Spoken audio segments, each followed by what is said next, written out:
Dennis Ouma muyizi ku University Kyambogo era ng'ali ku degree ye ey'okubiri ekwata ku bantu abaliko obulemu kiyite Masters in Disability Studies and Inclusive Development.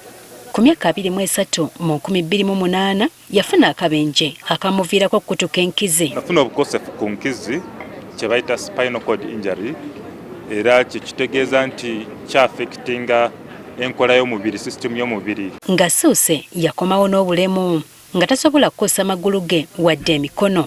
Kino kyamufuukira omuziziko mu matendekero gye yagendanga okusaba ebifo okusoma kubanga yayagala nnyo okubeera munnamateeka. Universities nnyingi zambuuzanga Ouma, oyagala okusoma kituufu, oli musajja mugezi naye onoowandiika otya? Nange ebyo ebiseera nga simanyi kyakuddamu kubanga mmanyi okusoma omuntu onookuwandiika. Onootuulanga otya ebibuuzo? Ne bambuuza lecture room ziri ku floor ya 3 oba ya 4, library eri ku level ya 2, onootuukayo otya? Tetuna lifts wano ku bizimbe byaffe. Nange nga sina kyakuddamu. Ensonga lwaki amasomero mangi, amatendekero mangi gagamba onootusonyiwa naye tetumanyi kyakukola. Mukama yamala n'amuwandako eddusu n'asobola okuweebwa ekifo mu ttendekero lya Kyambogo nga ku mulundi guno yali akyusiza bye yali ayagala okusoma. Kyokka nayo okusomoozebwa mwayita akwogera akuddiŋŋana. Sobola kwewandikira. So bwe ntuula mu class neetaaga assistant agenda okumpandikira notes. When I must sit a test, nfuna kye bayita writing assistant. Nti nze bampa room namba nzekka. Amulimu ne invigilator mulamba ng'agenda kuinvigilatinga nze muntu omu. Kuba mba njogera bwogezi answers, responses to questions. Writing assistant n'aba nga awandiika. Ne Stella Nabbanja naye yayita mu kusomoozebwa ng'anoonyeewo okusomera. Olw'okuba nga nayinako ekizibu obulemu mbaye tebasobola kunzikiriza ate nga ne environment nayo nga tenzikiriza. Okusomooza kuno n'okulala kwe kuwaliriza abalwanirizi b'eddembe ly'abaliko obulemu okukunga amatendekero gonna okwenyigira mu kaweefube okulaba nga basobozesa abaliko obulemu okugasomeramu.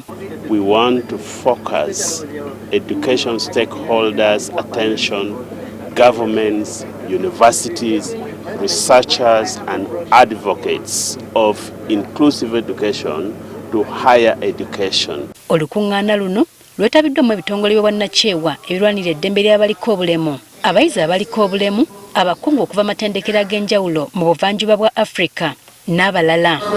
Bano bagamba nti essira lisinze kusibwa ku baana bali mu primary saako ne secondary nga bamaliriza emitendera gino balekebwawo ttayo. This is timely because in most cases, most initiatives, they are coming from, they're focusing on primary and secondary education. And yet we still want learners with disabilities to proceed to university. Tebakoma ku matendekero ga bwannannyini bunnaga gavumenti gagobaganya abayizi bano ate ng'abamu babeera baweererwa gavumenti. Yesterday, I chaired a session and one of the female students told the audience that she was turned away from one public university after she acquired a disability. Moreover, the student was on government scholarship.